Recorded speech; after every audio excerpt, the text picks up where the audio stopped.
Baiklah, selamat siang. Sampai ketemu lagi teman-teman di channel saya. Untuk kali ini karena bulan apa ya, Februari ya. Februari dan biasanya awal tahun itu adalah musim untuk pendaftaran beasiswa. Nah, salah satunya dulu juga untuk beasiswa yang saya ambil untuk Fulbright itu dilaksanakan pada awal-awal tahun seperti ini. Nah, salah satu yang banyak harus dipersiapkan, salah satunya setiap siswa yang kita apply itu adalah membuat personal statement. Nah, mungkin dalam kesempatan ini saya akan mencoba untuk share bagaimana pengalaman saya dulu membuat personal statement untuk beasiswa Fulbright. Oke, yang pertama kita mulai dengan sebetulnya apa itu personal statement? Personal statement itu seperti apa? Nah, kalau kita lihat biasanya formatnya memang tidak ada yang baku ya, tapi secara umum biasanya personal statement ini adalah tulisan 2 halaman yang kira-kira lah sekitar 4.000 karakter ya untuk 2 halaman. Nah, ini apa yang harus kita tuliskan di situ kurang lebih adalah bagaimana sebetulnya kita sebagai kandidat itu menunjukkan bahwa kita ini layak, worth it ya, untuk mendapatkan beasiswa atau posisi yang sedang kita apply. Nah, yang pertama tentunya di situ adalah persatuan itu menunjukkan apa sebetulnya kelebihan kita, kualitas yang kita miliki. Kemudian juga yang kedua kita akan menjelaskan sebetulnya kenapa kita ingin mendapatkan posisi itu atau ingin mendapatkan beasiswa yang kita ajukan itu. Jadi passion terhadap posisi itu atau jurusan mata kuliah atau apa namanya beasiswa yang kita inginkan itu kenapa kita memiliki passion terhadap posisi itu. Nah, bisa juga misalkan kalau untuk PhD atau master by research kita juga menunjukkan kenapa kita berminat untuk melakukan penelitian terhadap sesuatu topik tertentu.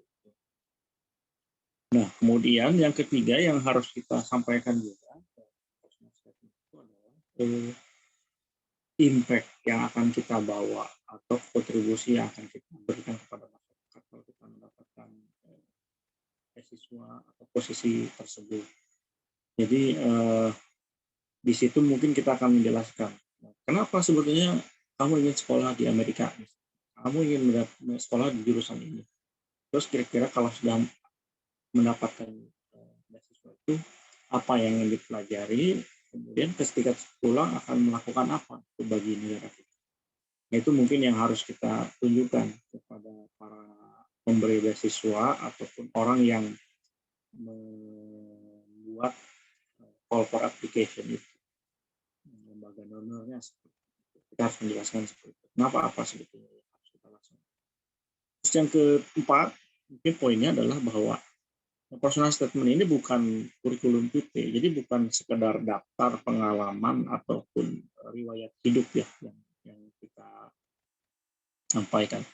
Jadi flow-nya atau cara kita menyampaikan itu tidak seperti bullet point gitu ya, atau poin-poin penting saja, tidak seperti itu, tapi lebih kepada sebuah cerita, pemaparan siapa kita, apa kelebihan kita, apa keinginan kita, dan mengapa ingin mendapatkan posisi itu atau ingin mendapatkan beasiswa tersebut, dan kira-kira apa yang bisa kita tawarkan kepada pemberi beasiswa atau kepada pemberi posisi itu, kepada masyarakat. Inti apa yang akan kita berikan, seperti apa yang akan kita berikan ke dalam program itu. Nah, ini kira-kira personal statement. Jadi memang agak beda mungkin kalau personal statement-nya untuk pemberi beasiswa dengan personal statement kalau kita ingin melamar sebuah posisi atau sebuah pekerjaan. Nah, kemudian ini sih saya coba cari-cari juga ya, karena juga saya kira sih pengalaman setiap orang dalam membuat personal statement itu akan berbeda-beda hasilnya. dan mungkin tekniknya seperti apa. Tapi paling tidak dari beberapa pengalaman yang pernah saya lalui dan juga dari banyak sekali bacaan yang saya baca terkait dengan tips-tips ataupun cerita sukses dalam membuat personal statement, ada beberapa hal yang perlu kita perhatikan agar personal statement kita itu dianggap bagus atau outstanding gitu ya, mencolok. Yang pertama tentunya adalah originalitas. Jadi banyak sekali kita yang membuat personal statement itu mencari contoh di internet, ya, contoh orang lain. Banyak sekali. Saya sebetulnya di blog saya cantumkan itu salah satu personal statement dari studi objektif yang pernah saya buat untuk lamaran beasiswa Fulbright. Dan di blog-blog lain ataupun di website itu banyak sekali itu orang yang pernah mendapatkan beasiswa yang share contoh personal statement yang mereka miliki. Nah, contoh-contoh itu mungkin bisa kita jadikan sebagai inspirasi, kita bisa jadikan sebagai contoh, tapi jangan di copy paste. Gitu. Karena apa? Ini yang pertama menurut saya adalah yang akan dinilai itu adalah originalitas. Apakah tulisan itu adalah memang benar-benar mewakili dan menunjukkan siapa kita atau tidak. Jadi itu harus kita perhatikan yang pertama. Kemudian yang kedua tadi saya kira kita harus tunjukkan kekuatan kita, apa nilai-nilai yang bisa kita berikan kepada program ini. Apakah kita punya pengalaman leadership, gitu ya, punya pengalaman memberdayakan masyarakat, pengalaman penelitian, atau pengalaman pengabdian, gitu ya, pengalaman advokasi dan yang lain itu mungkin kita harus tunjukkan gitu supaya kita bisa menunjukkan bahwa ada nilai plus yang kita akan berikan kepada para pemberi beasiswa. Nah, kemudian yang ketiga adalah sesuaikan dengan profil beasiswa atau pembaca. Maksudnya bahwa sebetulnya kan personal statement itu adalah display ataupun cara kita menjual diri kita ya dalam tanda kutip, atau cara kita memarketkan kualitas diri kita. Dan itu pemberi beasiswa itu pasti punya misi yang akan mereka penuhi dengan beasiswa yang ditawarkan. Misalkan kalau untuk beasiswa yang sifatnya bilateral ya, beasiswa dari Amerika, beasiswa dari Australia, itu pasti mereka akan menyesuaikan calon kandidat itu disesuaikan dengan development program yang ada di negara tersebut. Misalkan kalau di Australia yang dicari adalah kandidat-kandidat yang bisa membantu pemataan. Makanya ada kelebihan nilai plus bagi orang-orang yang apply beasiswa dari Indonesia Timur.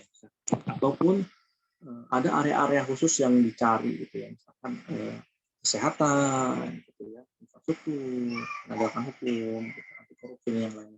Itu harus kita pelajari dari profil beasiswa. Siapa yang akan baca ini? Grant yang memberi grant itu siapa? Yang pemberi beasiswa itu siapa? Kita harus benar-benar pahami profil mereka seperti visi-misinya, programnya di Indonesia bagaimana. Sehingga ketika kita menulis personal statement itu bisa semacam foto ketemu tutup gitu ya, sesuai berjodoh antara visi misi pemberi beasiswa dengan personal statement yang kita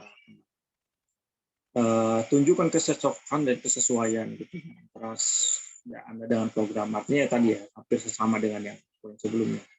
Jadi pada akhirnya saya percaya bahwa setiap beasiswa atau grant ataupun posisi yang ingin dicari itu bila terbangun oleh sebuah visi misi dari grant tersebut. Dan yang terakhir adalah tunjukkan dengan cerita. Tunjukkan dengan cerita. Jadi lebih kepada kita menunjukkan sebuah pemaparan cerita yang menarik gitu. Tidak hanya konten.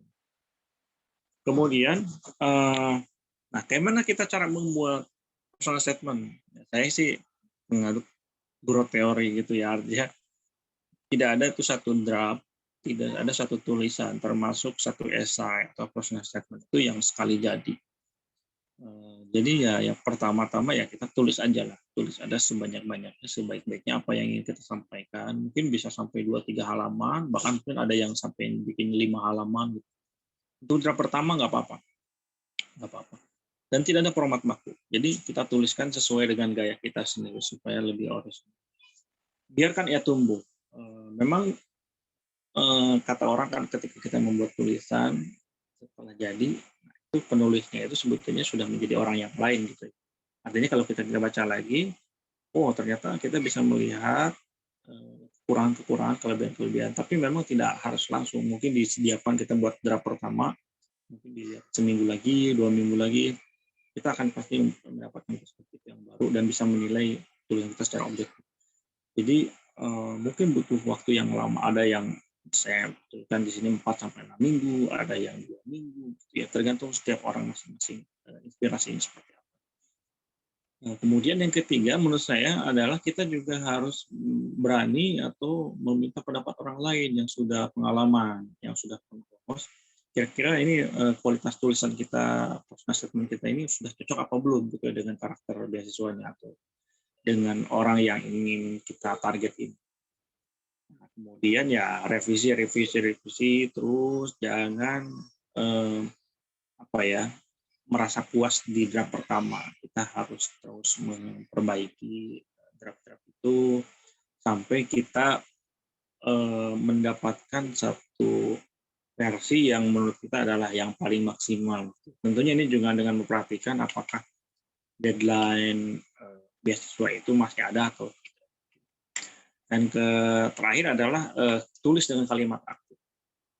Kalimat aktif itu lebih kepada menjelaskan, lebih kepada kita menunjukkan sesuatu yang sedang progres dan ada optimisme di sini. Jadi jangan memakai terlalu banyak kalimat-kalimat fasih. Dan ini biasanya mungkin kalau kita sistematika beberapa proses penulisan yang bisa kita lalui adalah yang pertama ya kita kumpulkan bahan sebanyak-banyaknya, pengalaman apa yang kita miliki, kita pernah aktif di mana, kemudian kira-kira apa yang menonjol dan yang bermanfaat bagi masyarakat. Gitu ya. Terus dari bahan-bahan itu kita terus menjadi draft awal yang mungkin agak raw gitu ya, agak kasar, mungkin agak panjang atau bertele-tele, tapi nggak apa-apa untuk draft pertama. Terus kita renungkan dulu, minta masukan dari yang lain, kita cek mana kira-kira yang benar-benar kontennya yang menarik, mana yang tidak menarik, mana yang perlu ditonjolkan, mana yang kira-kira mungkin tidak perlu ditonjolkan karena tidak sesuai dengan visi misi pemberi beasiswa dan yang lain-lain gitu ya. Yang seperti itu mungkin kita bisa hapus karena biasanya juga ya yang diminta itu tidak lebih dari 2 halaman. Mungkin kalau kita sudah punya draft pertama, draft kedua, draft ketiga, mungkin cek, jangan lupa cek untuk melakukan proofread. Cek mana kira-kira apakah ada grammar yang kurang pas, kalimat-kalimatnya yang tidak menarik dan tidak efektif gitu ya. Atau ada apapun gitu ya, salah penulisan, salah kata yang mungkin luput kita perhatikan di bagian-bagian atau di tahap pertama. Dan terakhir sebelum kita submit, sebelum kita kirimkan, tentunya adalah kita harus review lagi, baca-baca lagi. Pokoknya karena personal statement ini adalah salah satu pertimbangan utama yang akan dibaca oleh pemberi beasiswa atau selection committee ya, untuk melihat apakah kandidat yang sedang diwawancarai nanti kalau lolos dari tahap administratif itu adalah kandidat yang mungkin sesuai dengan yang mereka cari. Mungkin itu beberapa tips-tips yang bisa saya share ya terkait dengan personal statement. Kalau ingin lihat contoh personal statement yang saya miliki, yang pernah saya buat, bisa dicek di link ini di bawah, mungkin akan buat link ke blog saya. Dan selamat berburu beasiswa, selamat mencari grant, dan semuanya bisa berhasil dan bisa mendapatkan kesempatan bisa belajar di luar negeri yang beasiswa atau mendapatkan posisi yang diinginkan. Mungkin itu dari saya. Terima kasih sudah ngecek vlog ini. Semoga bermanfaat. Assalamualaikum warahmatullahi